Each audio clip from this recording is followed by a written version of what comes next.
okay na mga anak sa Ginoo, always be there for you, no? So, mamaligod, ligod ang tanan, no? So, before that,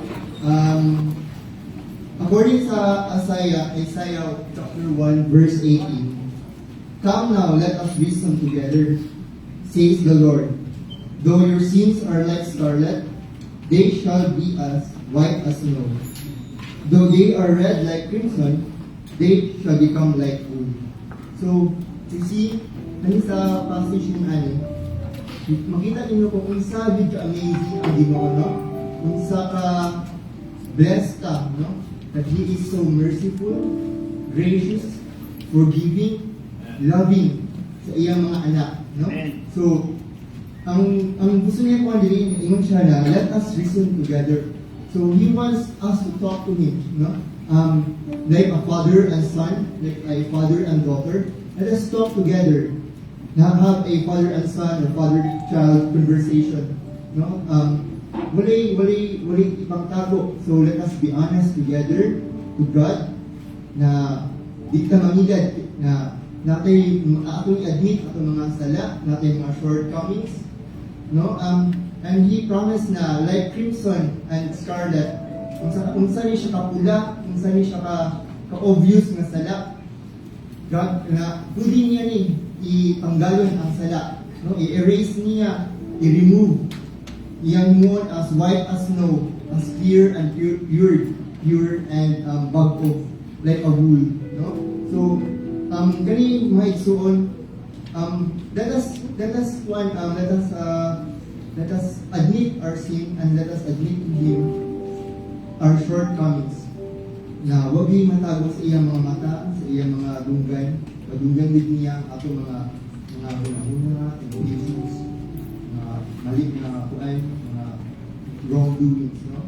So mga igsuon, for this moment, no, let us sit down, let us close our eyes, let us ask forgiveness, let us talk, let us speak to Christ and God na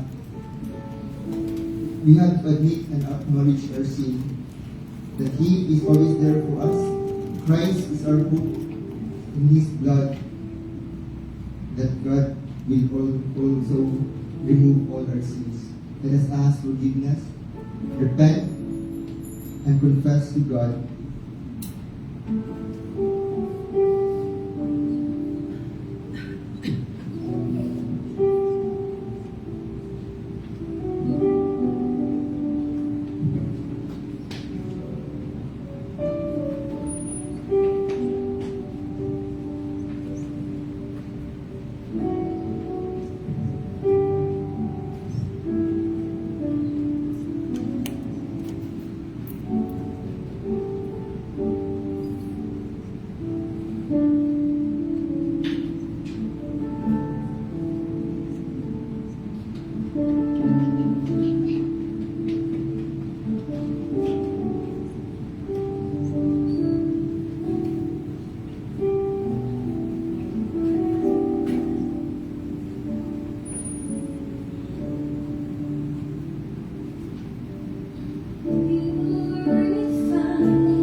Let's pray. In Psalm 32 verse 5, Lord said, I acknowledge my sin unto thee, and my iniquity have I not hid. I said, I will confess my transgression unto the Lord, and thou forgettest the iniquity of my sin. Oh Lord, we are so grateful, Lord God, sa adlaw na gatag mo karon. And as we begin our worship today, Lord God, Lord, let it be na it will be worthy sa iyong sight, Lord. We are asking for forgiveness, Lord God, sa kananang nabuhay na sa Lord. Sa mind, sa ulo, sa kasing-kasing. Because, Lord, we cannot hide anything from you. You see even sa pagbalik, Lord God, na kami kapatid. You have see us, Lord God. And Lord, we cannot do anything good in our own. So we're asking for forgiveness, Lord God, sa kanang nabuhay. And prepare our heart, our mind, our focus today, Lord. Ang pag-worship sa iyong karon, Lord God. Glorify and honor your name alone. Because the purpose that we are here today is because we are so grateful, Lord God, sa luwas na yung anak, even though we don't deserve it, Lord. We don't. So, Lord God, prepare us, Lord God, and help us understand, comprehend, kanang pulong ng matulog karon, Lord God, ang mga kinabuhi, Lord. Help us grow. Everything happens today, Lord God, just for glory and honor, and because you deserve it, Lord. All of these things, Lord, we pray in the mighty name of Jesus Christ, our Lord and Savior. Amen. I request everyone to please stand.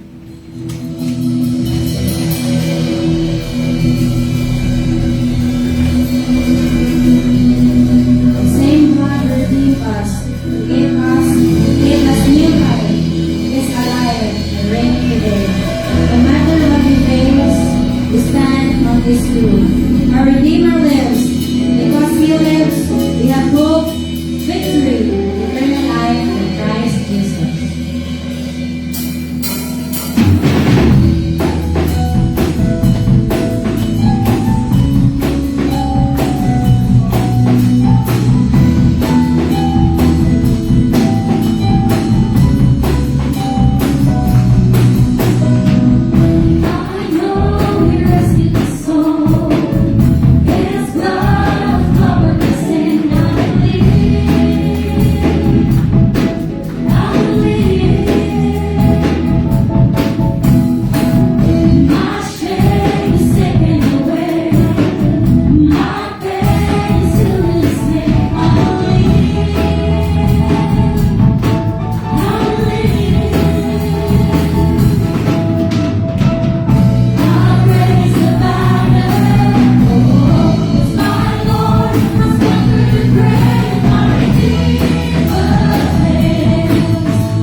I count all this but loss for the excellency of the knowledge of Christ Jesus my Lord, for whom I have suffered the loss of all things, and then count them dung, that I may win Christ and be found in him, not having my own righteousness, which is of the law, but which is through the faith of Christ, the righteousness which is of God by faith, that I may know him and the power of his resurrection, and the fellowship of his sufferings, being made conformable unto his death.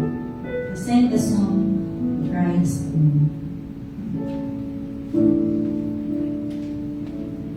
Christ alone will I glory, though I could pride myself in thy small. For I've been blessed beyond measure, and by his strength alone I overcome. Oh, I could stop and count successes like diamonds in my hand, but those trophies could not equal to the grace by which I stand in Christ alone. I place my trust and find my glory in the power of the cross. In every victory, let it be said, oh,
God deserves a round of applause.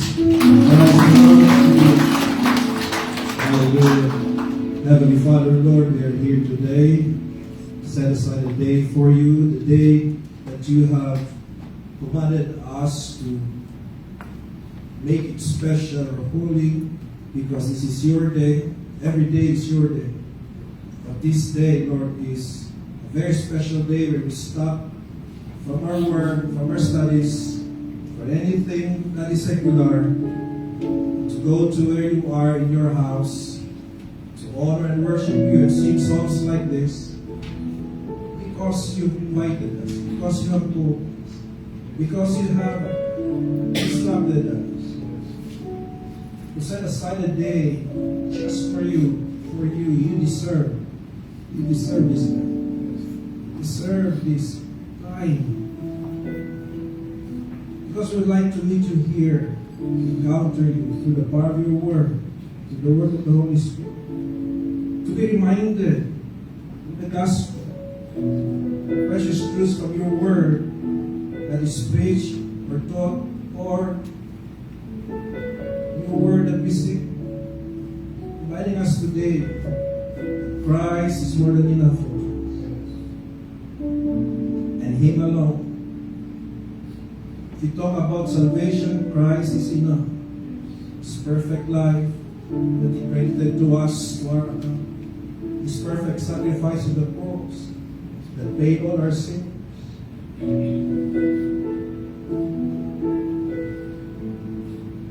Talk about meaning and purpose. He is our purpose. To know Him, become more like Him. In terms of our daily needs, our daily bread, give us grace. Just enough for today, because He will take care of our tomorrow. Heavenly Father, Lord, we worship you, we give you thanks because of what Christ has done for us. That's why we sing these songs. We sing it from the heart.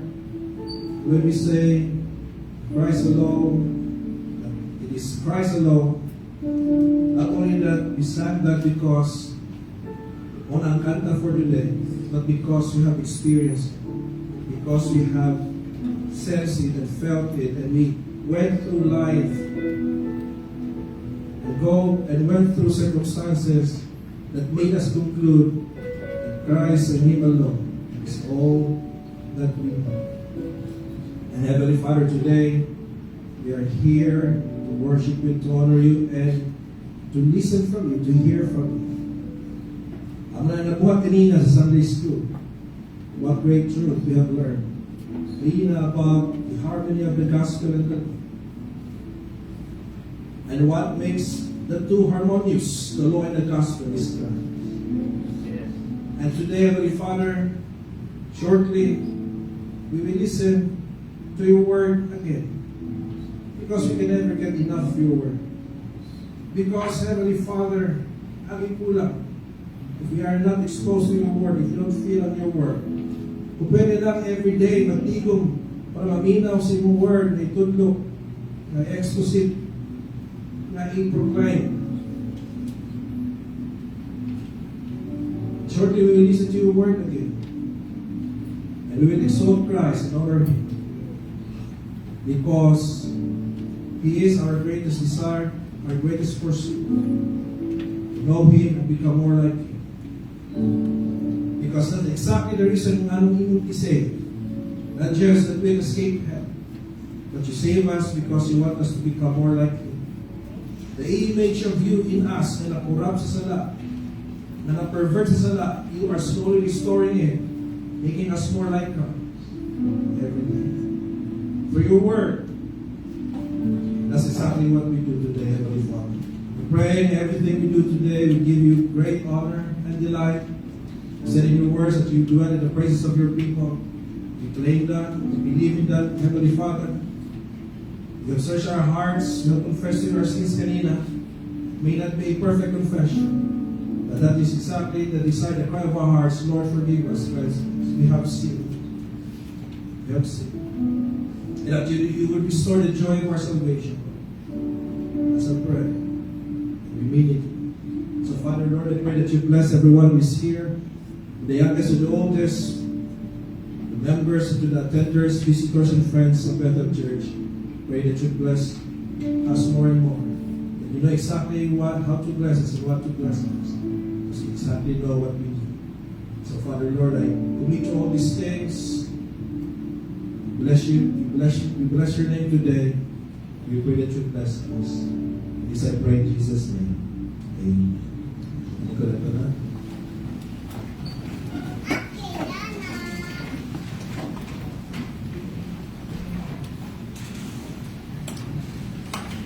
We'll have a song offering. I will request those who want the Roman family will render a song offering to the Lord.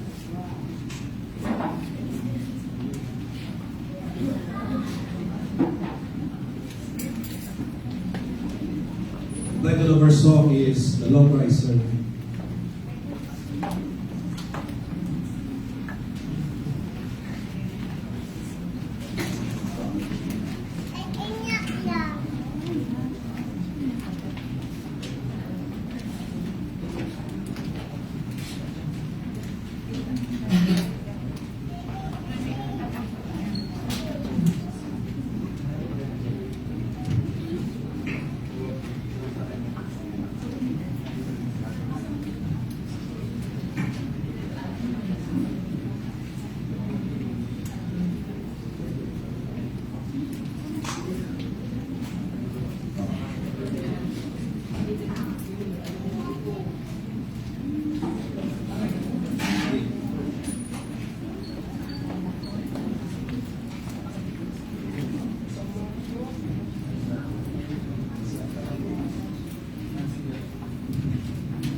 Okay, sa dito pa yung maranta, again, ang title sa kanta is The Longer I Serve Him. And maybe mo yung what nailan din sa inyong katubangan, yung nasa tunga, mamo din sa pumama si Auntie Luz, former teacher, na siya po ba na ito. Marugigan pa din siya Cebu. So, pasalamat ko sa Ginoo sa ilang safe na pag-arrive from Cebu. Ingani lang yun para musipak, no? Together with us. So, praise the Lord. And then, nasa ingin ko, iyahang anak, si Binky, my first cousin, dito na po yung sa Canada. So, ingani lang yun. Ibiyan na yung Canada para musipak. As well, I appreciate your effort na ubad sa mga para sa vaccine and to rent this.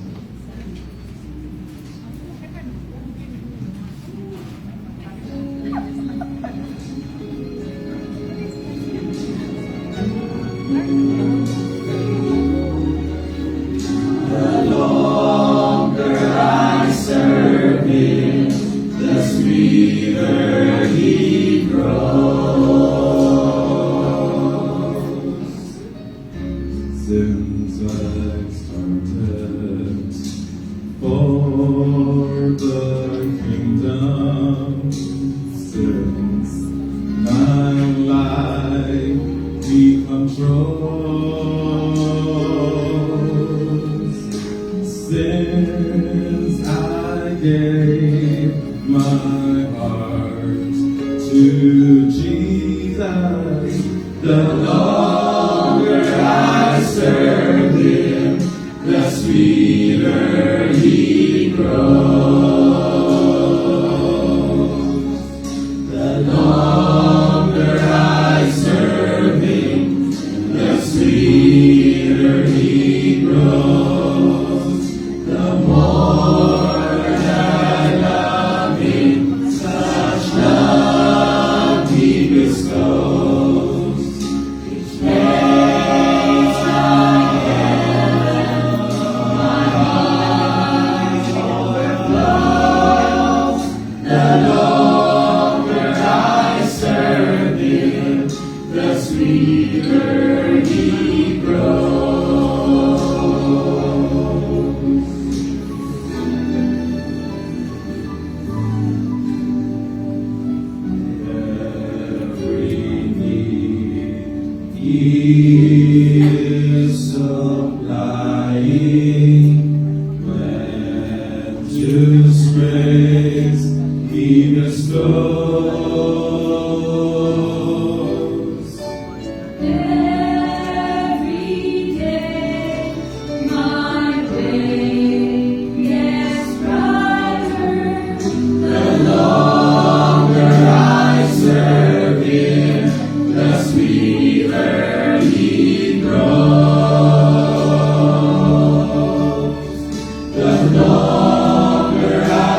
Amen. Thank you for that wonderful song.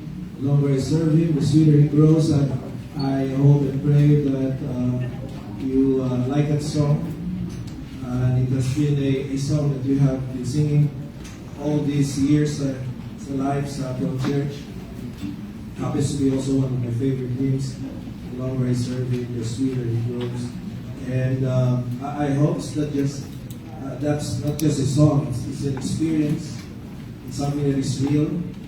It's something that you really encounter in your life. And nagkatugay ka sa pagpagpunalagan sa Ginoo na nagkaan at ugatampi sa atong Ginoo. Amen. And this is a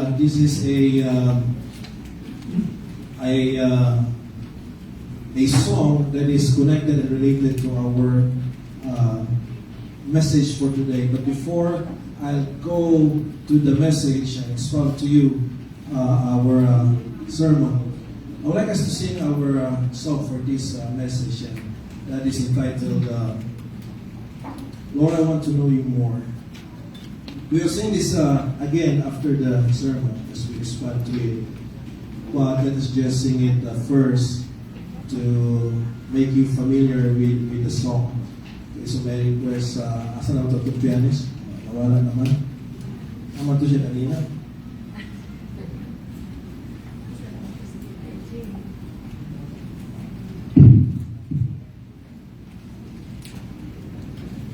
Marami yata siya gusto nyo tugtugani. Ako ba ito siya may request kanina?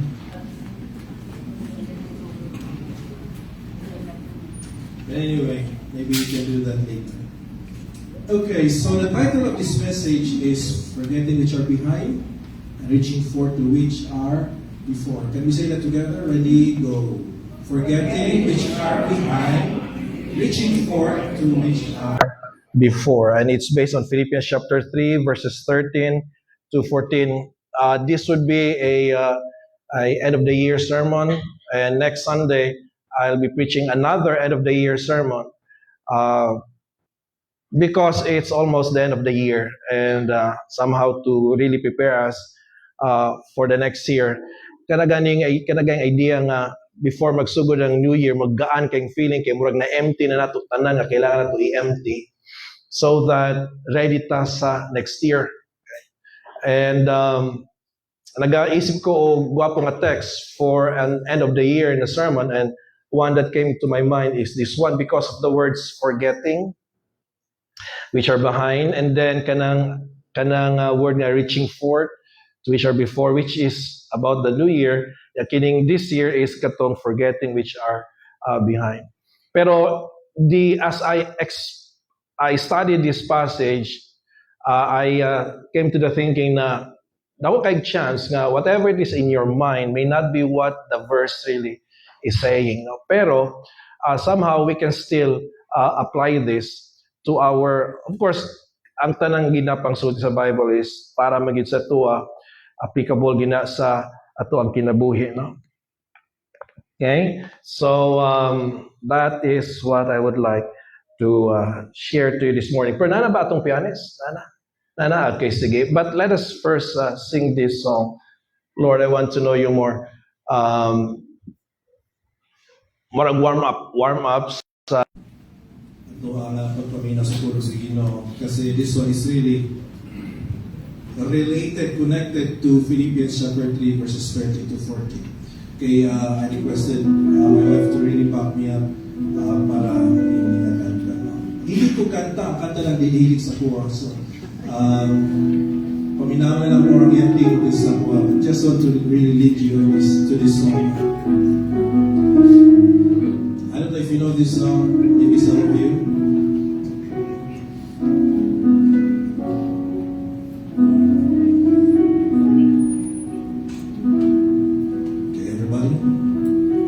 Just the time I feel that I've been caught in the mire of self. Just the time I feel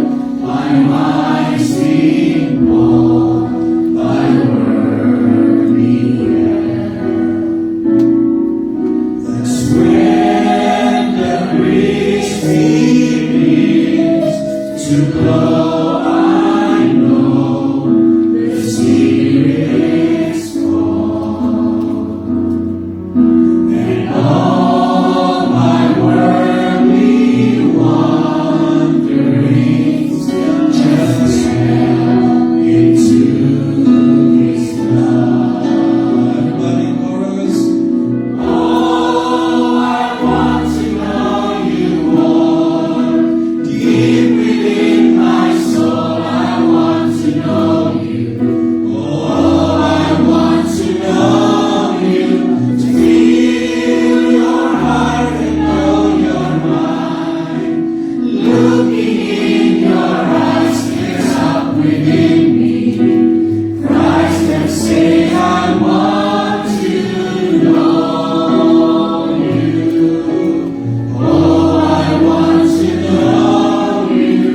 All the ladies and when my daily deeds. Everybody now, ladies. When my daily needs ordinarily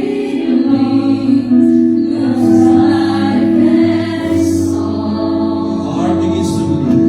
my heart begins to bleed, sensitivity to All the men. His And ready? I run race. All the men.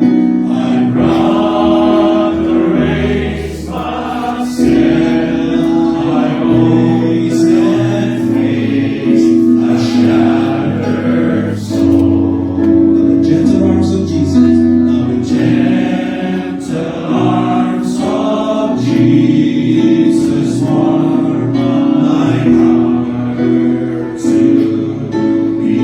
Everybody now, oh, I want to know you more.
Wonderful kind of song. Oh, I want to know you more, Lord. I want to know you more. And that's exactly what we would study and listen today. Pero what's the connection of the title, Forgetting which are behind and reaching forward to which are before? Well, the connection to this is this. For you to know Christ more, you have to forget which are behind. If you want to know Christ more and become more like Him, you have to reach forward to which are before. That is the connection. And that we will see sa tuwang text in Philippians chapter 3, verses 13 to 14. Now, na-verse sa screen, but I just really would like it to depend on the screen completely because it would be a benefit to you later that you have your own copy. I assume na you have a hard copy of the Bible, or if not, na may digital na copy of the Bible, so go ahead, use it. Let me just show to you the verse which I would like to expound in relation to my desire to really come up with an end of the year sermon. Okay, this is what the Bible says, and together can we read this starting with verse 13 altogether? Ready, go.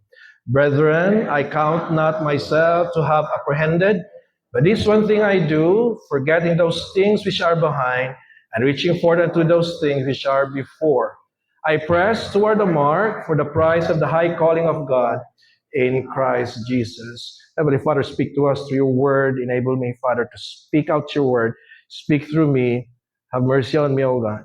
And that I pray that you will speak to everyone who is here right now in Jesus' name.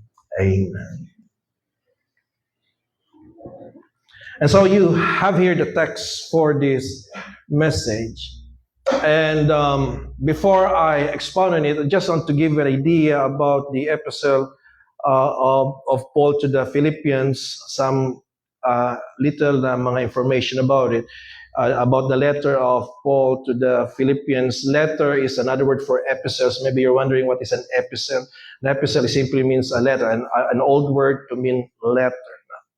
And the title is Philippians, pero it's actually a name of a Philippi is actually the name of a Greek city where we have the word Philippians, referring to the people living in Philippi are called Philippians.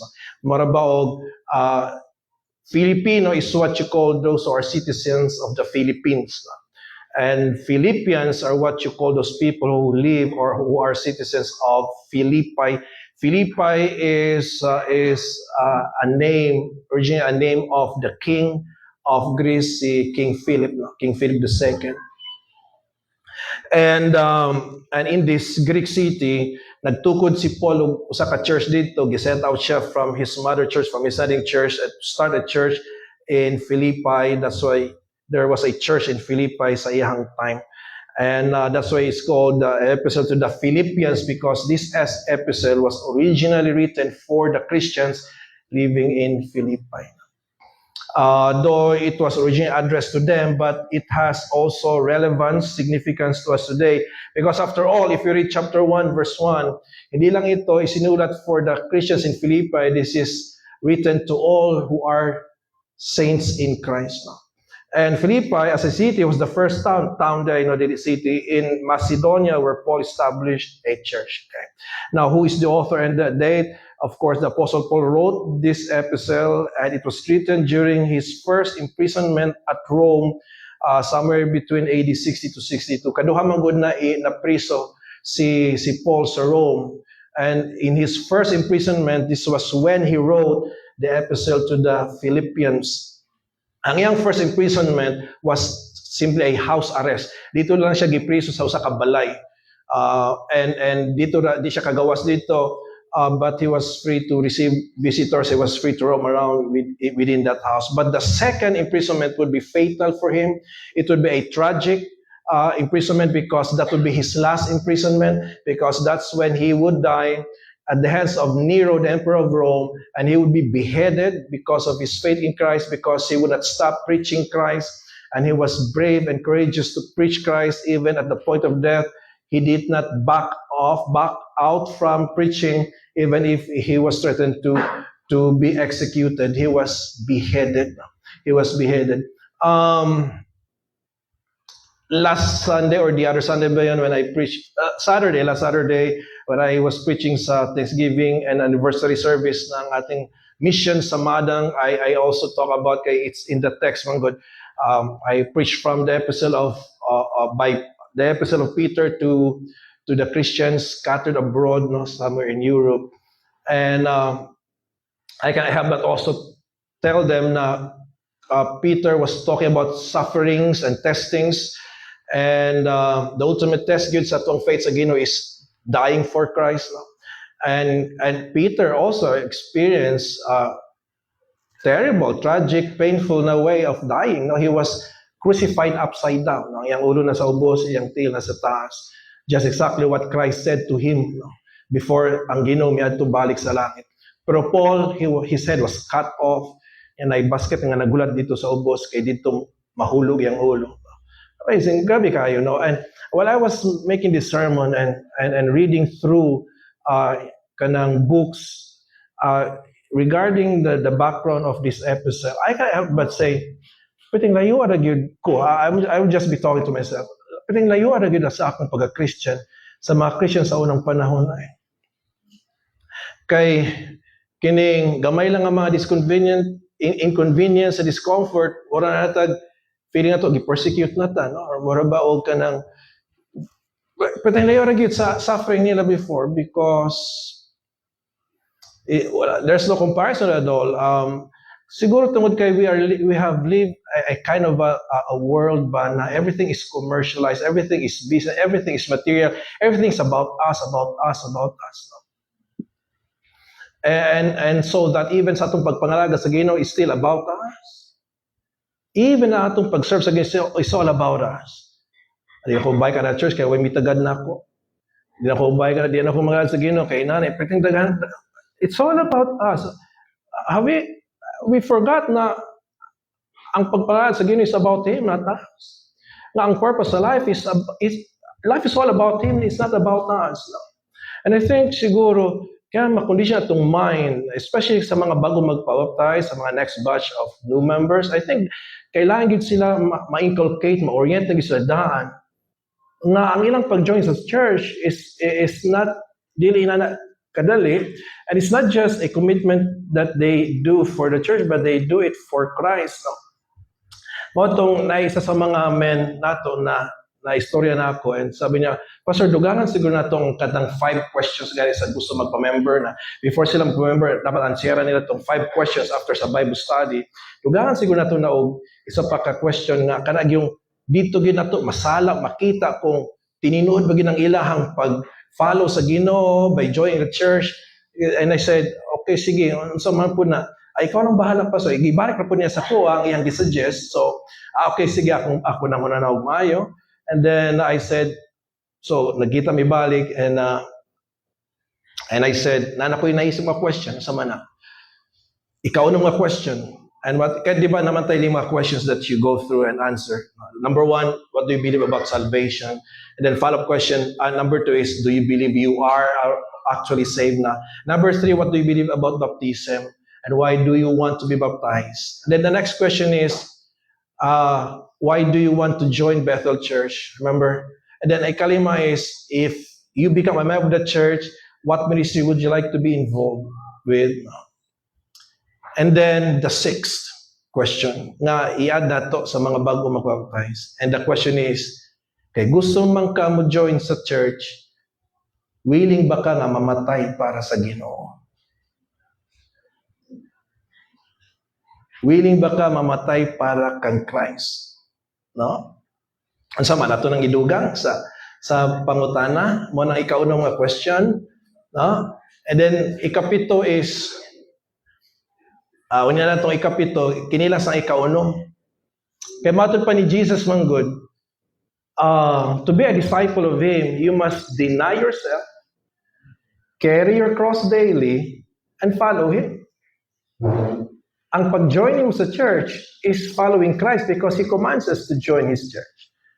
It's following Christ. You're not following me. You're not following any human being. You are following Christ when you join the church. And you to really follow Christ, are you willing to deny yourself? Dili man denying ourselves ang atong ginabuhat, we are loving ourselves. That's not even biblical. Ang sugo sa Ginoo sa tuwa in relation to ourselves is not to love ourselves, it is to deny ourselves. Show me a verse in the Bible that we are commanded to love ourselves. Kung amay loving yourself, kanta to. Ni Whitney Houston, namatod pa niya, the greatest love of all daw is loving yourself. Gusto ninyo katahon pa na ako to? Learning to love. Mas hindi mo gusto, ako lang gihapon katahon. Learning to love yourself. It is the greatest love of... Kung nahin mo kanta na, labay na kong bato ang atop, no? Sa mind lang to. Di na ko na makaya. It's wrong. That is the greatest love of all, matupa ni Jesus, is to love God with all of your heart, soul, mind, and strength. That's the greatest love of all. And the second greatest love is not even loving yourself, it is loving your neighbor. Pero pastor namin gisulti nga, matupa ni Jesus, love your neighbor as you love yourself. What that means is this. It's not commanding you to love yourself. It means this. Now, if ever you love yourself, Inana ang imong paglove sa imong neighbor. That's what it means. Ang sure nga command in relation to ourselves is to deny ourselves. And that's the reason why ang mga first century Christians were willing to die for their Christ, for their Lord and for their Savior. Because sa sugod pa lang, natudluan na silang tama, o hindi lang kinatudluan silang tama, na-experience yun nila ang pagiging saved yun. Tinuod yun nga naluwas o nabago sa gahom sa Ginoo. Okay. Kaduha man na-imprison si Paul, as I've said. The first one was about 2 years, katong AD 60 to 62, under house arrest, as I've said. Na-record sa Acts chapter 28. Acts, by the way, was written by Luke, ang iyang missionary helper. No? Kay si Paul, missionary man to. Na po siya assistant, na siya helper. Dagang nag-agi sa iya si Barnabas, si John Mark was also one. Nag-conflict sila ni John Mark, hindi sila pares og mga ideas. So they had to part ways. And then Luke was also one of his missionary helpers, a physician, a doctor. And he recorded what happened to Apostle Paul somewhere, as I've said, from AD 60 to 62, house arrest for 2 years. But then, because he's not afraid to die, he was imprisoned for the second time, leading to his execution under the Emperor Nero, somewhere between AD 64 to 67. And that's why in 1st and 2nd Timothy, you would see and Titus, you see words about saying goodbye. You know, Paul saying goodbye to the Christians, saying goodbye to Titus, saying goodbye to Timothy, one of his sons in the faith.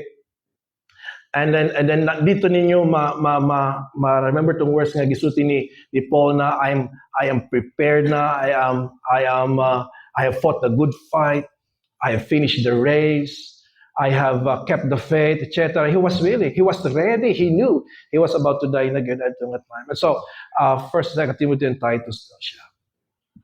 Now, what was the purpose why Paul wrote the epistle to the Philippians?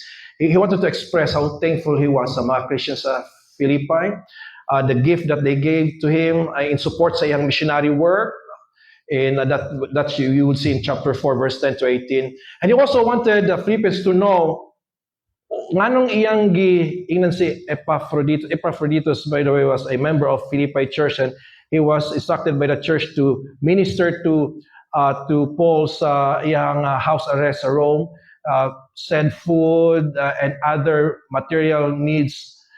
But then kining gipabalik siya dito because of some reasons, if you read chapter 2, verse 25 to 26. And then the third reason why he wrote the episode to the Philippians, to inform them about his circumstances at Rome, to inform them nga na siya dito, he was under house arrest, and then he was that's his circumstance, and he wanted the Christians in Philippi to know that. And then to exhort them, number 4, to be united, to be one, to be united in the faith sa pagpangalagad sa Ginoo. And then number 5, to warn them about false teachers. And ang text falls under this purpose, itong 5th purpose, to warn the Christians in Philippi about false teachers ka nakasulod sa church or wala pa nakasulod na nag-alirong-alirong outside the church, wanting to get inside, to destroy and disunite and deceive the members of the church. So kining issue on false teachers and false teachings, it has been an issue ever since pagyud sa una hangtod karon. That's why it is unfortunate and sad for churches not to give importance to doctrines. It has always been an issue sa una pa, and it will still be an issue today, and it will be an issue in the last days. Nagwarn na gid si Paul nga in the last days, ang mga tao di na gustog sound doctrine. And so if a church is not teaching doctrine anymore, does not like to teach doctrine, ang mga pastors di na mutulog doctrine, I'm not be surprised that is already being prophesied in Scripture. We have to go back to the basics. We have to go back to studying theology. We have to go back and studying doctrines, because the Bible says in the last days, no one would like doctrine, and no one would like to study doctrine anymore. Ay ilang gusto, kung sa'y makagitik sa ila, kung sa'y lami, paminaw sa dalunggan. And you know kung saan lami, paminaw sa dalunggan? False teachings. Ngano di man lami ang true teachings. Kaya ba man ang nature sa truth, it hurts. But it will set you free. It will set you free. It hurts, but it will set you free. And it's good, and blessed is the church that goes back to the study of Scripture and the mastery of doctrine. Even women should study doctrine. Kitang tanan, every Christian ought to be a theologian.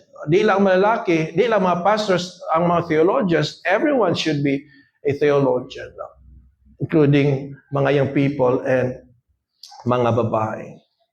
Naunsa man ang theme sa epistle to the Philippians. Number 1, about the humiliation and exaltation of Christ. Number 2, pursuing Christ-likeness, the desire to be like Christ. And then, katulong nga theme sa Philippians is joy. Now, that's very interesting. Ano man? Paul wrote about joy. And remember, where was he when he wrote the book of Philippians? What was his circumstance? He was under arrest. He was in prison. His freedom was curtailed. He was confined in a house, and yet he wrote about joy. This is what I'm saying. Ang atong Christianity today, piting layo ra gyud sa Christianity sa unang panahon. Which is true Christianity? Ang atong Christianity karon or ang Christianity sa unang panahon? Ilaha ang tinuod na Christianity. He talked about joy, knowing his circumstance. And you know what's the source of his joy? It's not his circumstance. Kaya kung ang iya pang joy depended sa circumstance, he would not write about joy. He would complain, he will grumble, he will murmur. Mao din ang kapalit sa pagpangalagad sa Ginoo, mapriso. Dili makahaon og tarong, dili mamit ang mga friends. Mao din ni dili ko ka buhat sa akong dapat buhaton. But he talk about joy. How many times he would use the word rejoice, rejoice, rejoice. Dito sa Philippians chapter 4, sulti siya dito na imbis mag-worry, i-pray sa ang tanan nimong mga needs diya sa Ginoo, rejoice forevermore. And the peace of God will keep your hearts and minds in Christ Jesus.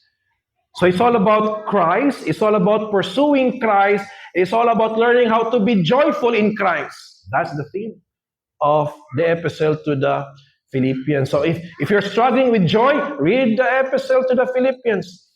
Pero kung mali gani inyong intention, mali inyong mindset, kasi ma-frustrate lang mo kay all that you will read about Philippians, in the Philippians, puros mga pag-antos. Ironic, right? Murag oxymoron, meaning two ideas nga daw murag nag-contradict, pero dili good. You want to read about joy, and then as you read the epistle to the Philippians, you talk about sufferings and being in prison. Ngano man? Because dili man gud ang atong circumstances, ang source ato ang joy.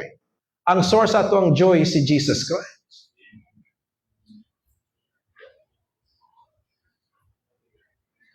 That's why he talks about Christ, then he commands the Philippian Christians to pursue Christ-likeness, and then as you do that, you will experience joy. Okay? So let's go to the topic at hand. Philippians chapter 3, verses 13 to 14. We have read this already a while ago. Now it is our job to expound and exposit this one. I see two things here sa Philippians chapter 3, verses 13 to 14. I see here the issue. Nganong nasulti ni Paul, forgetting which are behind, reaching forth to which are before. Nganong nasulti na niya? Because there was an issue. What's the issue? The issue is this.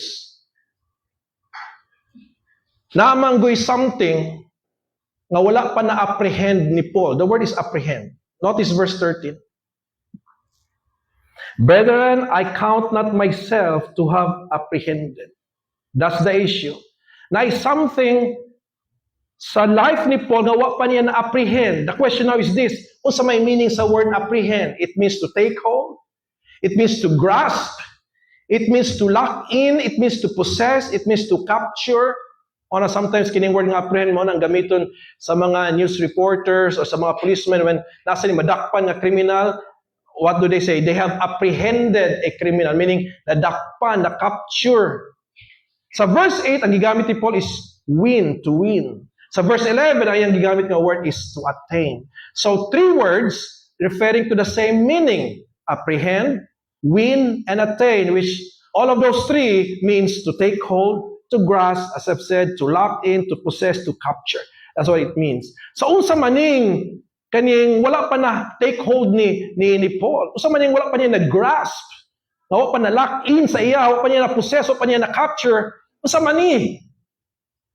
Because mao ni ang reason ano nakasulti siya reaching for, forgetting which usa tong nasa behind and then reaching forth kung sa man tong nasa unahan sa before. So what is that something Paul has not yet apprehended? I give you some clues. Sa verse 8, it's all about winning Christ, which wa pa gyud niya na-complete. It's all about knowing Christ nga dili pa gyud niya ma-achieve perfectly.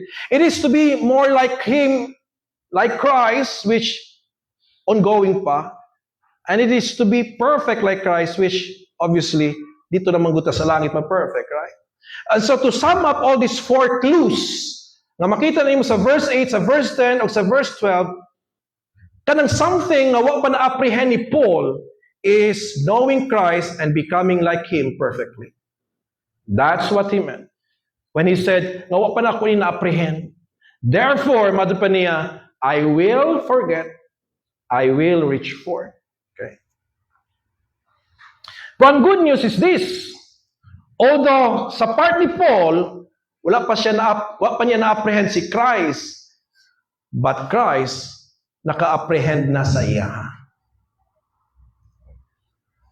Tanaro ba ng wording sa verse 12?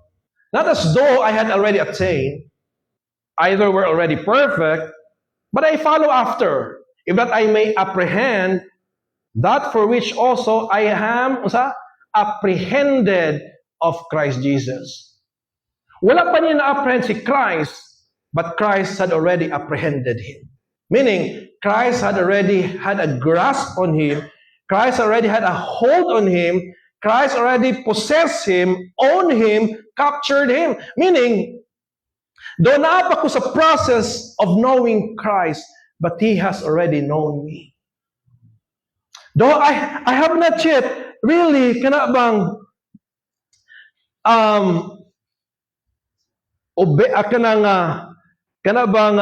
having a wonderful, perfect na relationship with Him, yet sa iyahang perspective,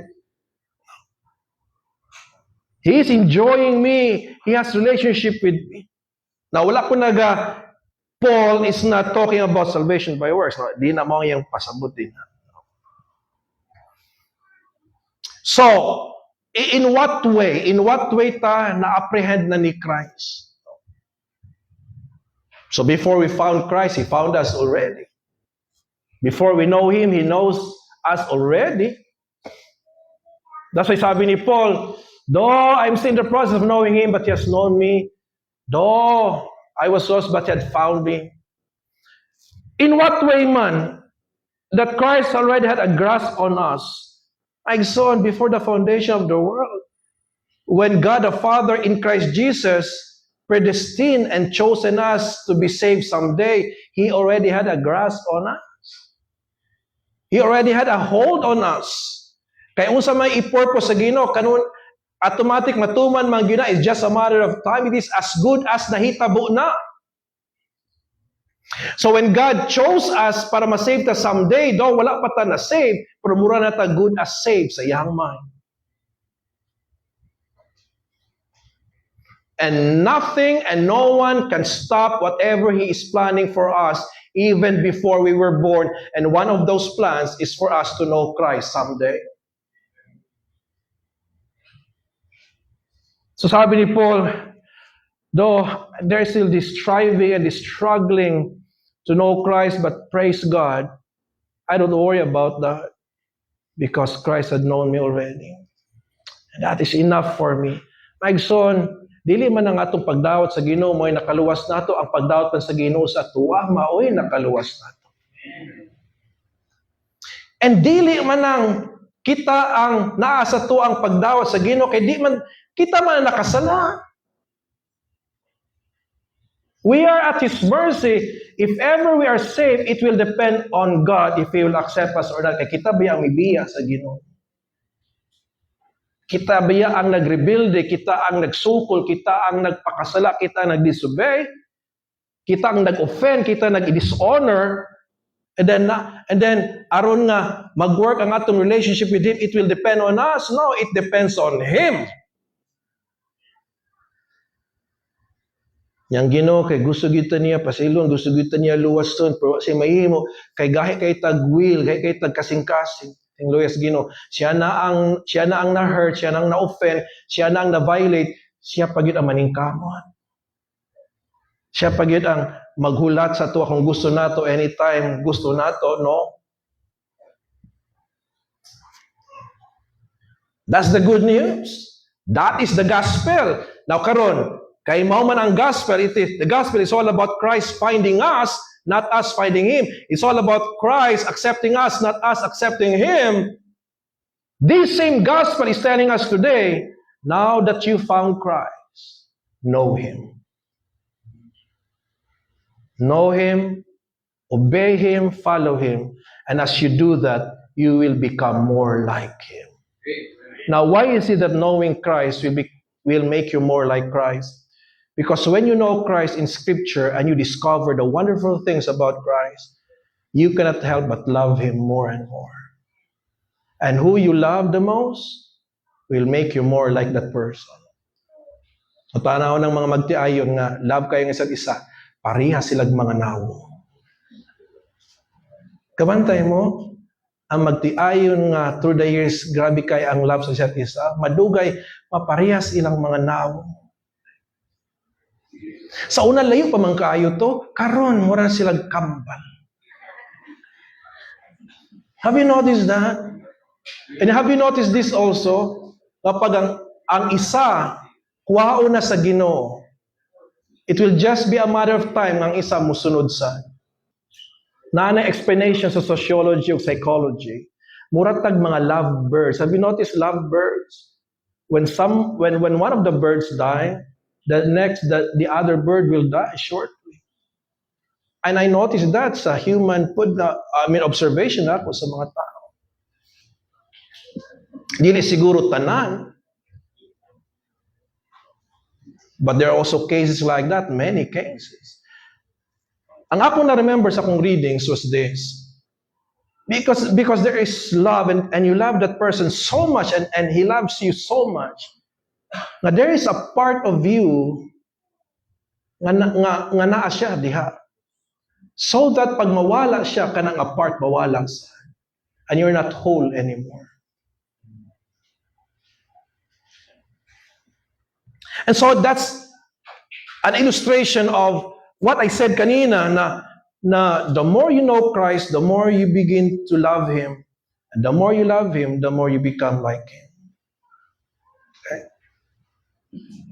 Morning, ginaingon ni Paul sa verse 12. Though I have not yet attained perfection, meaning knowing Him perfectly and becoming like Him perfectly, but I am already apprehended of Christ. Christ had attained me already. Christ had a grasp on me already. Naman sa Bible, the moment Christ gives you eternal life, that's yours forever. No one can pluck you out from the Father's hand and from His hand. Kanindot ano Na dili bagid by works nga Christ found us and Christ accepted. Dili bagid sa ato ang works, not our own righteousness. And Paul will mention that, no, in verse 9. That's the good news. Now the challenge. So the issue was, Paul has not yet apprehended something, and that something is knowing Christ and becoming more like Him perfectly. So the challenge is, how can we know Christ? And how can we become more like Him? How? Mark, ang ginasulti din ni Paul, no, if you go back, no, if I go back to that verse, pwede na ako mabalik. Matod pa dito sa verse 13, when he said, "Brethren, I count not myself to have apprehended, but this one thing I do," verse 12, "Not as though I had already attained, either were already perfect, but I follow after, if that I may apprehend," I may apprehend that for which also I am apprehended of Christ Jesus. Tanaw na ko ng wordings. Kabalo mo nga nung gi-capture ta ni Christ. Kabalo mo nga nung Christ found us, Christ attained us, Christ apprehended us, Christ saved us. You know why? So that kita na pod mo apprehend niya. Okay? I was apprehended of Christ or by Christ for the very reason nga once I am apprehended of Him, ako na pod ang mo apprehend sa iya. I want to win Christ. I want to know Him. Okay? Karon nga saved nako, karon nahikaplagan ako sa Ginoo. I want to know that man who found me. I want to know and I want to love that man who died for me. That's what he's saying. My son, ang goal sa pagluwa sa Ginoo sa tuwa, di lang aron di ta mo atog impyerno.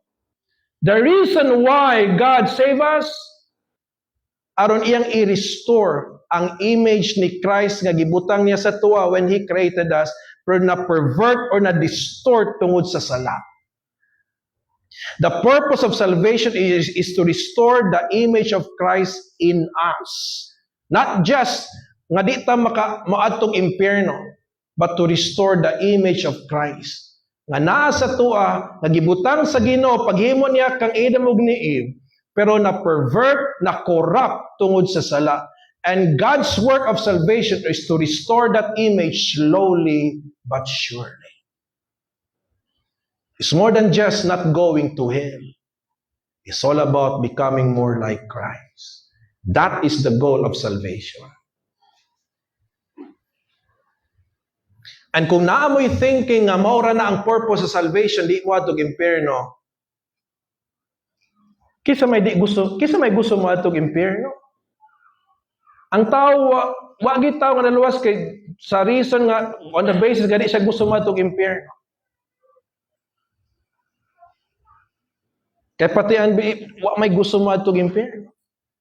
Pero dili tanan gusto mahimo like Christ. Everybody doesn't want to go to hell, but only few desires to know Christ and become like Him. Now, kung wala na sa imong mind, I suggest before the end of the service, you got to reflect. You got to examine yourself, Lord, am I really saved? Kaya ang ilhanan nga ikaw tinud nga saved, na i-desire sa imong heart, in spite of your perfection, in spite of our imperfection, in spite sa ito mga stumblings and fallings, in spite sa ito mga trippings, in spite sa ito ang mga weaknesses, there is still that desire in your heart, I want to know Christ more, I want to love Him more, I want to become like Him, I want to obey Him. If you do not have that desire in your heart, maybe because there was no salvation at all from the very beginning, because ang ilhanan nga naanay salvation sa imong kinabuhi, there is a change. Na i-change na sa imong desires karon. Sa una, you desire to be like the world. Karon, you desire to be like Christ. Di lang, ang ilhanan nga ikaw tinong Christian, di lang kay di ka gusto madug impyerno, walay gusto madug impyerno, kahit ang atheist, kahit ang hardened criminal, di gusto madug impyerno. The true evidence of salvation is, I want to become like Christ. I want to know Him sa akong kinabuhi. He is my greatest pursuit in life. Now, nag-pray ko sa akong heart right now nga may that sink in to everyone's heart right now. To everyone who is here. Kay dili gyud automatic kay nabaptize ka ani nga church, na-experience nimong kaluwasan. Mo na nga tama gitong gisuggest sa kuha sa isa ka men diri sa church, Pastor, dugangan siguro nato ng question diha sa 5. Pero siya, ako na ang iyang gipadugang, pero siya nagsuggest. So akong sulti, kini. Kay gusto man ka magpamembro sa church, willing ba ka mamatay? Para kang Jesus.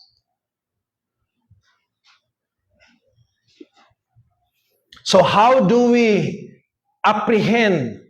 Katungwa pa nato na apprehend sama sa gisulti ni Paul nga, I have not yet apprehended it, I have not yet attained it. So how can we attain it? How can we apprehend it? And that it there is knowing Christ and becoming more like Him. Matod pa sa verse 8, sa verse 9, o sa verse 10. Ang tubag na sa verse 13, forget those things which are behind. Okay. Now, mga questions that will arise from this statement, forget those things which are behind. What are those? Let me read first, verse 13 again. Brethren, I count not myself to have apprehended, but this one thing I do, forgetting those things which are behind, and reaching forth unto those things which are before. Okay, questions. What do you mean by the word forget? It doesn't mean to erase the memory of. It simply means hindi ka mag-focus niyan. Not to focus or dwell on something. It means not to rely or depend on something. It's not to put your hope or confidence on something. It is not to lock in your attention to something. It is not to value or give importance to something. That's the word. That's the meaning of the word forgetting. There is a verse 13. Okay? Take note of that.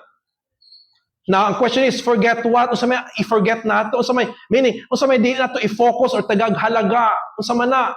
Ang sulti ni Paul, forgetting those things which are what? Behind. Now, ang question, unsa meaning behind? Napabay laing meaning ang behind. Kaya natong likod.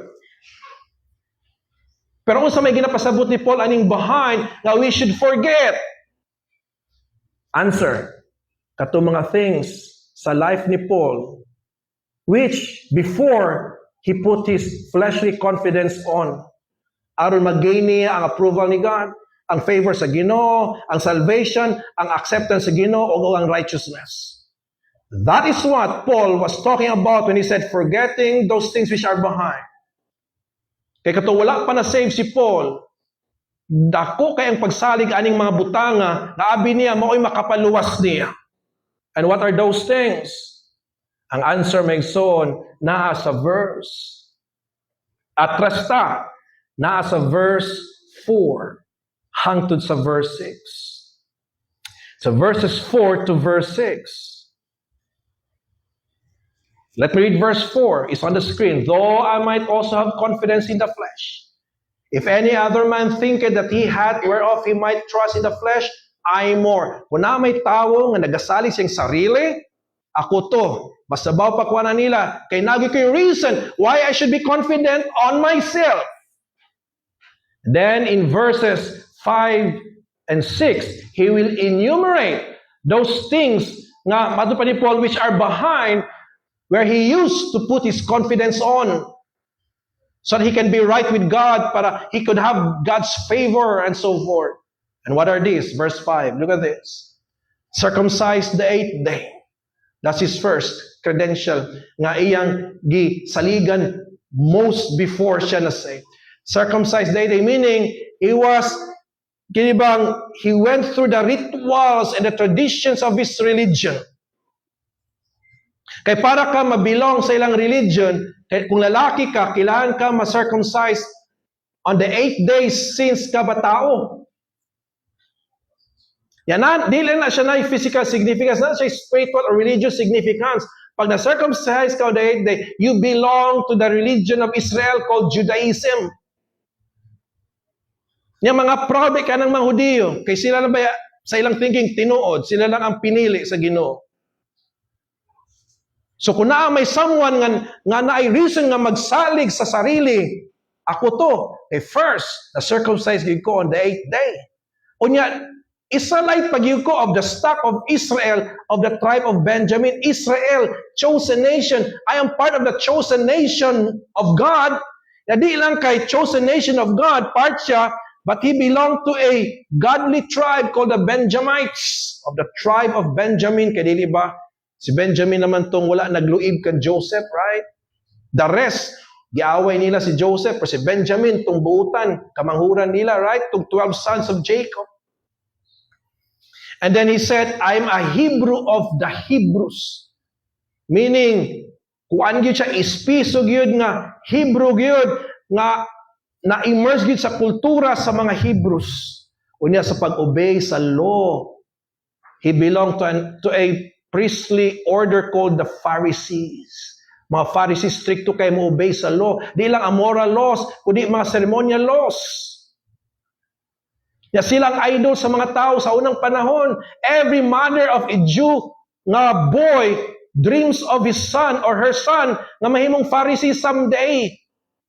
Kaya mga Pharisee, gina-look up to sa mga tao before. Nagadamgo kada inahan sa unang panahon nga ilang anak mahimong pari. Kay sila kuno ang pinakaduol sa Ginoo. Sila, kung na may sigurado maluwas, sila to. Kay touching the law, a Pharisee, meaning stricto nga naga-obey sa law. And then, what else did he say in verse 6? Concerning zeal, may kag-passion sa pagpangalagad sa Ginoo. Kuyaw kayo, kay willing siya mupatay. Mupatay og anyone nga mo-threaten sa iyang religion. That's why he persecuted the church. Who was the first Christian martyr? The first Christian martyr recorded in the Bible. Stephen, correct. You know what? Before siya gibato, hantod siya namatay, ang mataw nga nagbato niya, nanganangid sa og permission, nangaisag permission. You know, kisa ilang gipananghiran? Si Paul. He was there when Stephen was stoned to death. Pero ang iyang pangalan pa adto before was Saul. That was his name when he was unconverted. Pagkato na-save na siya, nabuutan na siya, nausap na siya, gitaw na siya, Paul. I remember one, kining parents kinagstrahanay, there was this parent ba nga, kanang, ayang anak, bully, badlungon sa school. Niya, gibully sa ayang anak, ang anak atong iyang ka-store nga parent. Niya, yun siya nga, ay, this is my son, ingin kay Paul. Ano po itong, Paul, wala siya si Saul.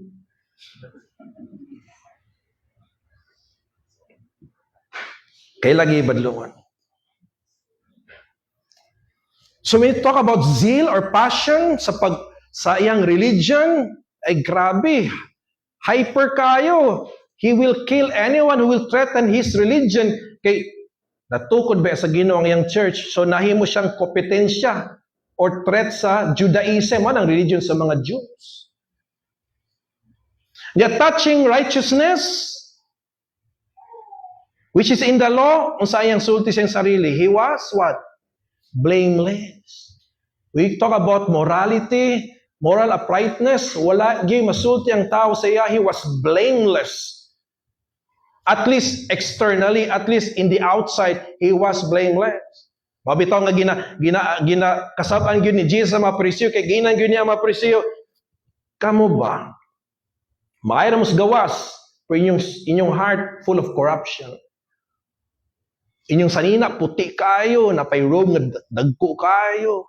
Puti pa gyud niya, napay linakwan nga halos di kabuak og baso. Balain kayong dating, pero I know your heart. That's why ang tawag niya sa ila mga snakes. Kaya ang snake daw murag harmless, pero mamaak di ay. Kasi tawag pa niya sa ila, mura silang mga menteryo. What do you see in a menteryo? At tumog Manila Memorial, at tumog Davao Memorial, what do you see? Di ba, in the surface, nindot kayo clean. Na mga greeneries, na mga flowers, limpyo kayo, Bermuda, freshly cut.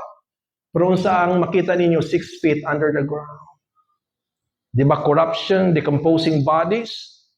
Mo na ang ginaingon ni Jesus sa ila, mura mong mga sementeryo, meaning, nindot, limpyo kayo mas gawas, pero yung heart full of corruption. So at least in the outside, Paul was blameless, at least in the outside. Nga naman, kaya ang heart was full of hate man. He hated the Christians before. He killed even the Christians. So sa gawas, murag blameless. Pero sa sulod, his heart was full of hate and murder. Dili ba ang hatred o murder parehas ra? Right? 1 John. So, in spite of all his credentials, sabi pa ni Paul, I forget those. Paul was resolved to forget. All those things nga gi-mention dito sa verses 4, 5, and 6. Kung sa iyang gi-forget, ayang religious achievements, Pharisee, etc. Ayang royal ancestry, being a Jew himself, born in Israel. Ayang moral blamelessness, at least externally, o ayang religious group, which was Judaism. He was resolved to forget all of those things, meaning di na niya to tanawon pa, tagaghalaga. That's what he meant. By forgetting those things which are behind. Now the question is this: how did Paul forget those which are behind? You know what? What's the answer? He counted them all as loss or dung. Dung means garbage. Look at verse 7. But what things were gained to me, those I counted what? Loss for Christ. Imagine this. Since birth until his conversion, his life was in his religion. Studied the Old Testament, perfected the law, all of those things, being a Pharisee, then religious, then passionate, and then all of a sudden he realized all of these are garbage. Dung is an old word for garbage. It's trash. This is trash. Meaning, talking about salvation, talking about being righteous, becoming righteous, talking about being accepted by God, favored by God, all these things mean nothing. All of this mean nothing. That's what he was saying. How did he forget? Dili nagpretend nga, ay, kalimot ko nga, Pharisee ko, dili inana. How did he forget? By what? By not counting them, but by counting them as loss or trash sa iyang kinabuhi.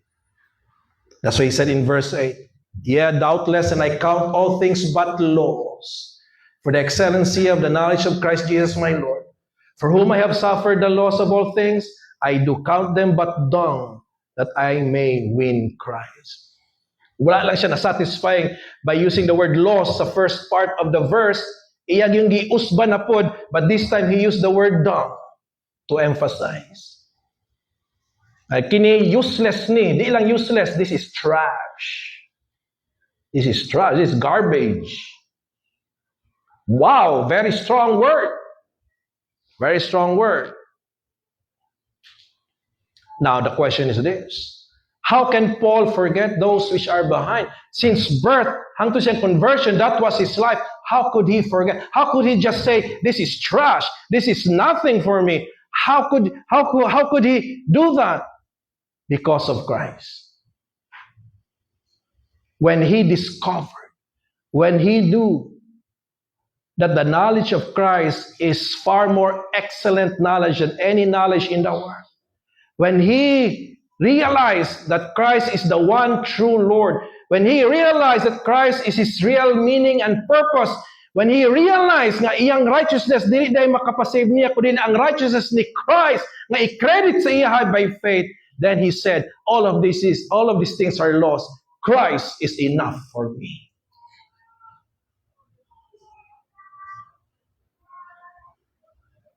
Nakalimot ang mga tao ba? Duha ra mo gid klaseng religion sa kalibutan. The religion who believes that salvation is by works, sa iyang works, ma-achieve by his own works.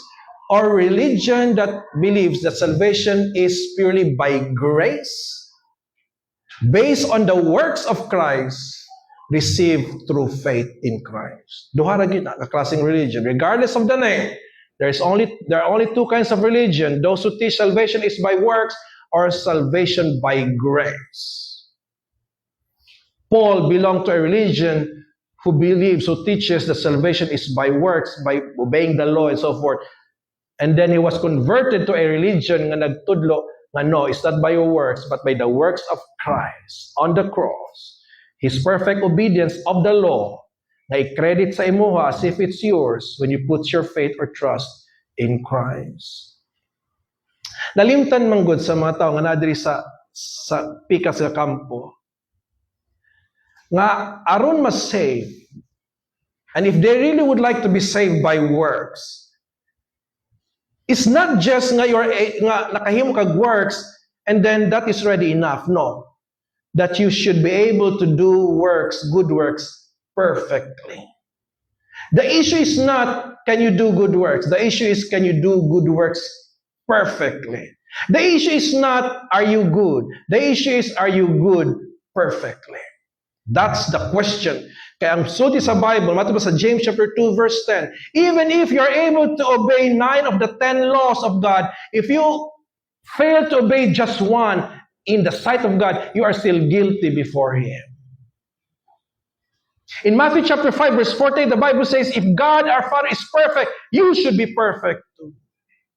Did God lower His standard to accommodate our imperfection para tamaluwas? No. Because if that is true, then wala ang takay mga verse nga makita sa Bible. Matthew 5:48 would not be there. James 2:10 would not be there. Isaiah chapter 64 verse 6 would not be there, which says, even our best works of righteousness are just like filthy rags before Him. He did not lower His standard because He is God. Pwede po ta niya masave kung di ta perfectly righteous.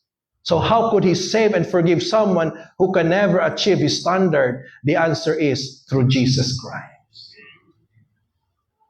He obeyed the law perfectly for us. And He paid the penalty of our sins by offering a perfect sacrifice on the cross to satisfy a perfect God. His perfect righteousness, He credits to those who believe in Him. His perfect sacrifice on the cross, He applies to anyone who confesses and repents of their sin, and their sins will be blotted out completely from the book of works. Lisod na tubagon nga pangutana if you don't include Christ in the equation. No wonder Paul said, all these achievements I had, Pharisee, blameless morally, circumcised on the 8th day, Judeo pagyugko, Hebrew of all Hebrews, blameless, etc. That's why he could say, these are trash. Now that I discovered Christ. Now that I know Christ. Yabutanan, o yabug yun, diri piting yabuhag yun. Yabutanan. All those things that you were holding on, puros to, nayabo. And I think it was God who gave them the courage to give them up. Dili baya sayon would decide for Christ because it would mean giving up. Give up your pride, give up your self-righteousness, give up your morality, give up your achievements, give up your works, give up your sins, give up your pride. Don't say na, ako sang tarungon, ako sang i-fix akong life before ko modul kang Christ. No, dul kang Christ and He will fix your life. You cannot fix your life. You cannot change your life. You can. Don't, never gets a Bible na nag-ingon nga it's man who initiates finding Christ. Psalms 14 verses 2 and 3 already, the Bible already said, no one seeks God. No one seeks God, no one understands God, no one does good, no, not one. And if ever you are now in Christ, that is because Christ found you first. He had found you first. If ever you know Christ because Christ had known you first before the foundation of the world, He is already in your mind. And when God sent Him to die on the cross for us here on earth, we were in His mind. He knows us already dearly. He knows us already dearly. Kining upat nga naa sa screen. This is all about Christ, and that's why Paul is able to forget those useless things, because compared to Christ, piting layo ara gyud. There's no even comparison. Tell me, what is a better meaning and purpose of life better than Christ? Tell me. What is a better pursuit or desire in life that is better than knowing Christ? Tell me. Tell me, what righteousness can you offer God para ma-save if not the righteousness of Christ? Wala, good. Knowing Christ, that is the greatest knowledge of all. In John chapter 17, verse 3, knowing Christ is eternal life thou. You can never say you have eternal life and you don't even know Christ. And then the second thing, the second challenge, for us to apprehend Christ is to reach forth unto those things which are before. Now, let's define some terms here. Kanang reach forth o kanang usa man ang before there. But let me read first verses 13 and 14. Brethren, shall we read this together? Can we? Ready, go. Brethren, I count not myself to have apprehended, but this one thing I do, forgetting those things which are behind, and reaching forth unto those things which are before. 14. I press toward the mark for the prize of the high calling of God in Christ Jesus. Okay, look at those words. Sa verse 13, kanang last part, and reaching forth. That's the second challenge. To apprehend Christ, we have to reach forth. Reach forth what? Those things which are before. What are these before? Okay. The word reach forth, the term reach forth means to actively and eagerly strive. This is not just a hand, a folded, reaching out. No, it's more than that. It is actively and eagerly striving for something na kailangan ma-apprehend or ma-achieve or ma-grasp. It is, ang gamit ni Paul sa verse 14 is to press toward the mark. The illustration that Paul uses here when he said press toward the mark is, ang nasa mind ni Paul is an athlete straining forward to get the prize, to reach the finish line because there's a prize waiting for him. That's the word picture here. That's the image here that Paul wants us to understand. Which when he said in verse 14, I press toward the mark for the prize. Sa time ni Paul na naman itong Olympics, right? Dito na ginahim sa Mount Olympus. Na dito Olympics, dugay na lang sa panahon pa na ni Paul. Na dito mga marathon, mga wrestling and so forth. So when he wrote about I press toward the mark, nakasabot ang mga Philippians nga he's talking about the Olympics. He's talking about runners. Actively and eagerly striving, pressing on towards the mark. They understand what Paul is saying here. Now the question is, what is that which is before that we should reach forth? Ang answer na sa verse 14, and what is that? The prize of the high calling of God in Christ Jesus. That's the answer. Unsa maning kining before nga atong i-reach forth. Ang sulti ni Paul, the mark of the prize of the high calling. The question is, what is this high calling? Go back to verse 10, and it is knowing Christ and becoming like Him. That is the high calling. Maigsoon kitang tanan na ay calling.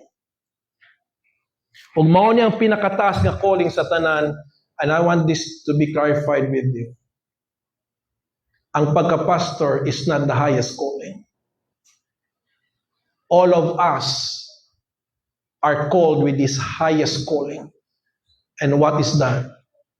To know Christ and becoming more like Him. Di lang ang pastor ang nai-calling nga makaila kan Jesus ug mahimong sama niya. Tanang mga members sa church, parehas ta nai-calling, and this is the highest calling of all. Muna nga ako nagyong i-erase na sa kung nauna, and I hope ma-erase po ni sa nauna sa itong mga mission pastors. Wala ko'y pakialam sa ubang mga pastors, sa ubang mga simbahan. Di po ko sigurado kung tinuod ba. Never good na musul sa itong mind nga kita lang ang pinakataas nga calling. You know what? For all you know, mas buutan pa mo kayo sa kuha ba? Di lang ko mag-tell. Asan to kong water? Di lang ko mag-tell. For all I know, mas balaan pa mo kaysa sa ako.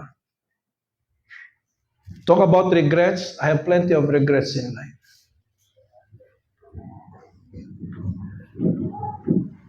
Kaya lang ha.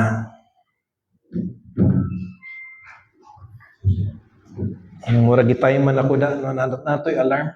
Nag-alarm na. Ting, ning, murag. Pastor, tama na.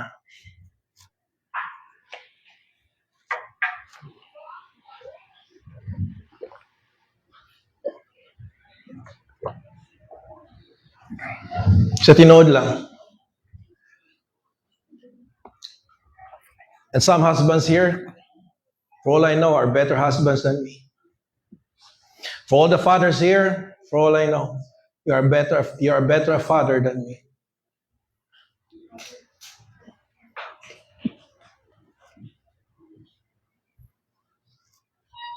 Wala gi something, I really don't know. But some pastors, they just behave as if nga, nasa sa pinakataas. Pag mga Parisiyo, may kinakalingkawas na si Paul adto, nga spirit. Kanaganing entitled, kanaging dapat, kan mga Thanksgiving, mga anniversary dapat, kanang nagyud, kulang nang ikarga. No? Palingkuron sa trono, na ikargahon niya, muluhod ang matao sa iya. Nahimunda yung patros. What is this high calling? To know Christ and be like Him. And we all have that calling. And this is a higher calling than being called as a pastor. Kaya kitang tanan na I function, I role sa church. Being a pastor is just one of those roles. And every role by every member is equally important. Unsa maning price? Kaya ang sulti ni Paul sa verse 14, the price of the high calling. Natubag na nato unsa ning high calling. It is to know Christ and be like Him. And by the way, morning goal, morning reason anong gisave ta, di lang aron di ta matugel kundi gisave ta aron atong mailan ang nagsave nato. And then to become more like the one who saved us. If that is not in your mind, you have missed the point anong gisave mo sa Ginoo. Nga mailan man na kung na-miss niyo ang point kay after gi-baptize, naggara-gara na. Di na mo simba, save na bitaw ko. Di na mo simba, dili involved sa ministry, wala na change ang kinabuhi, palaway lang gihapon sa eskwelahan. Usukol gihapon parents.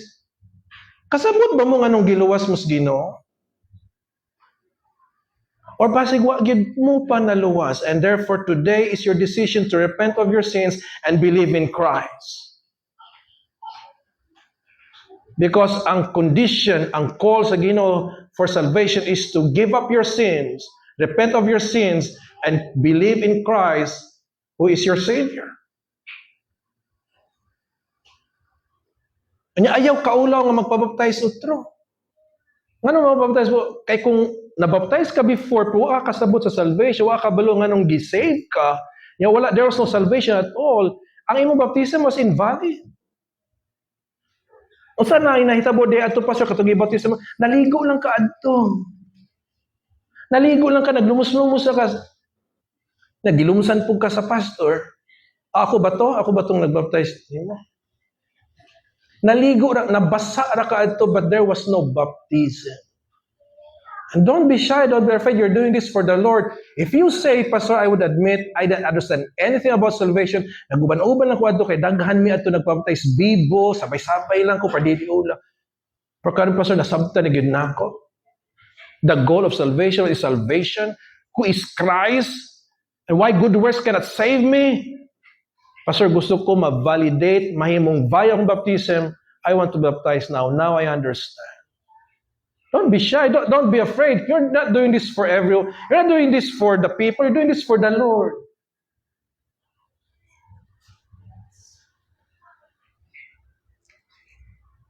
What is the price? Ano nakasulti ko? The price is glorification. The end of this is glorification because of verse 11. What is verse 11? Look at this. Starting in verse 10, let me read again verse 10. That I may know Him and the power of His resurrection and the fellowship of His sufferings, being made conformable unto His death. Look at verse 11. If by any means, after talking about knowing Christ and becoming like Him, If by any means I might attain unto what? The resurrection of the dead. Kaya unsa mo gayang glorification? It is the time when Christ returns, and He will resurrect our dead bodies that are on the grave, and He will change this into a body that is incorruptible and immortal. That's glorification. Glorification means to make someone beautiful. Why is that? Because once your body is changed now into a risen body, it will be a perfect body, incorruptible, meaning di na makasala, di na masakit, di na matigulang, di na mamatay, because it is also an immortal body. O dili ba, beautiful body? Kung beautiful ka karon, mas mo beautiful pag yung ka sa glorification. Amen ba? O inay mo katapad, you are beautiful. Tignan. Inay mo katapad, you are beautiful. You are beautiful. Oh, beautiful. Praise God. Praise God. But you will be more beautiful in glorification day. When Christ, isa tong small group nga, glorification na ilang topic.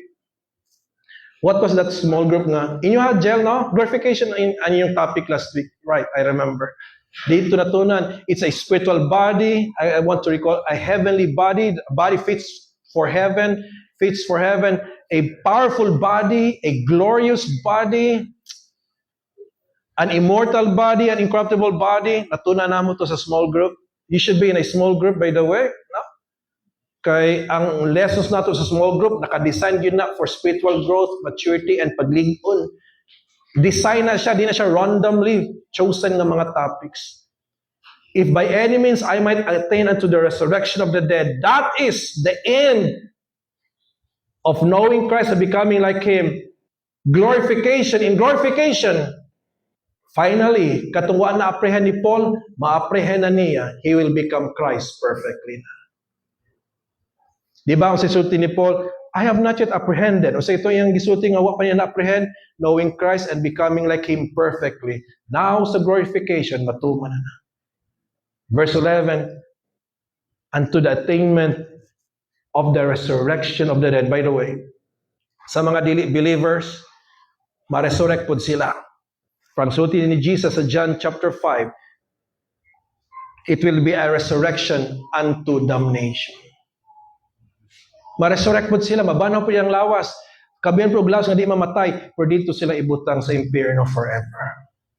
Ang mga believers, by the grace of God, naluwas sila by the grace of God at by their works.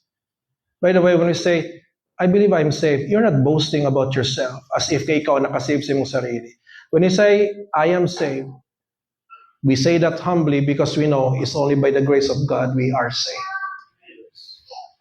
Yes, ang salvation is free. Kay grace man give. But always remember this, nahimo lang ng libre sa tuwang part kay na'y nagbayad already for it. And it's Christ who paid for our salvation para mahimo na siyang libre para sa tuwa karon. See that? Going back, sa mga, to those who are resurrected, mga believers, we will be resurrected unto eternal life. You want to know, you want to read that verse? Let me read that verse. Wala sa akong slides, but it's here. John chapter 5. Maybe just to satisfy your curiosity. Asa yun na, Pastor. Kay puros man gud mabanhaw. Puros. Sila pod, kambihan og lawas nga di na mamatay. Kambihan pod, pero makafeel og sakit. Kaya ang impyerno is a place of fire, and they will feel it to the fullest. John chapter 5, look at this. Verse 28 and 29. Marvel not at this, for the hour is coming, in which all that are in the graves, all shall hear His voice, and shall come forth. Now look at the two classes of people. They, first group, they that have done good, unto the resurrection of life. The second group, and they that have done evil, look at this, unto the resurrection of what? Damnation. Naiduha ka resurrection. Believers or unbelievers. But the believers unto life, the unbelievers unto damnation. So what are the lessons we can learn here? I will just do this very fast. What can we learn from here? What can you learn? If you were to write it on a piece of paper, what have you learned sa itong wali today, sa itong message today? What have you learned? What is the most striking part here? What has made the greatest impact on you here? What verse was that? What point was that? What truth is that? Because if you are to ask me, this is what I've learned. For some of this, ako nang gina-mention as we go along. Number one, remember the purpose of your salvation is not just to deliver you from hell, but to make you more like Christ. And number two, ang false doctrine, that's why strict to kay ginawa about false doctrine, it will affect the way you live your life, God. Manong inatuto si Paul, katong Saul pa siya. Full of hatred, murderer, because of false doctrine.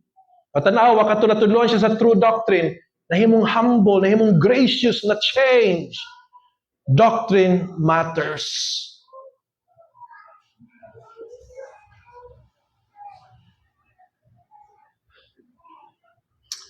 I would like to find someone in your life whom you can use as or think as an example, kulang ning a word.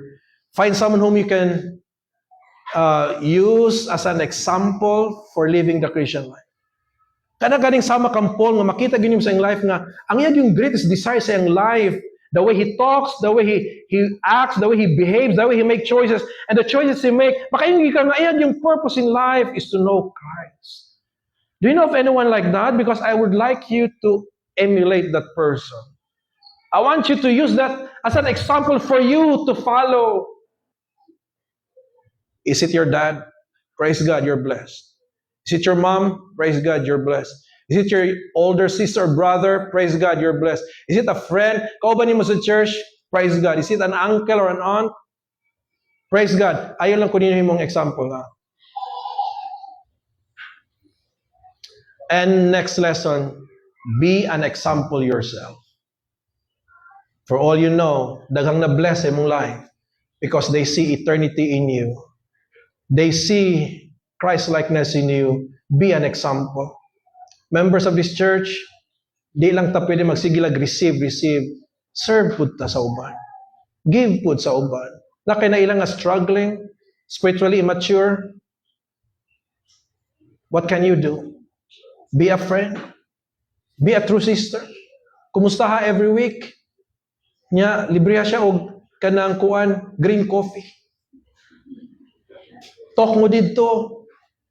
Kauban magitag church, kumusta na? Pwede ta mahimong friends. For babae lang ha, lalaki pa. Of course. Ana gani. Okay? Be an example. Look for someone whom you can emulate, but be an example yourself. Next. Religious achievements. Ang pagiging blameless kuno morally for external lang day, your ancestry, you belong to a family of Christians, not enough, useless, sa trash. Or even your religious group, that includes our church, they don't make you like Christ. It is knowing Christ and obeying Him with humility that makes us like Christ. Pwede ka religious, pwede ka active sa church, but you don't know Christ, wala nag-change imong life. Pwede ba ya? Pwede kayo? Napabadiri? Okay, wala na. Can you add to this? Di na ako babak. Can you add to this? What have you learned from this? That's what I've learned. What about you? Sa inyong reflection karon. Reaching forth to which are behind. Forgetting those which are behind and reaching forth to which are before. This is what the passage is talking about. Okay? I'm gonna leave that to you to process this message, and I will entrust that to the Holy Spirit to talk to you through this message, to talk to your heart. I don't know what angle in your life this message has impacted you. Ako dang isalig tanan sa Ginoo.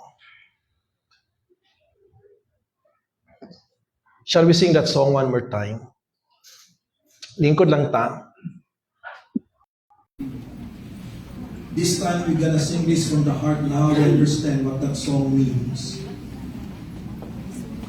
Lord, I want to know you more. Now, meron ng ibang meaning ang kanta. After this, I'm gonna give this back to Tom John, our worship leader for today. I-claim na inyong mga throat, yung mga hanta na kanta. Okay? So, kanina tayo ang kanta na. Okay? Ready?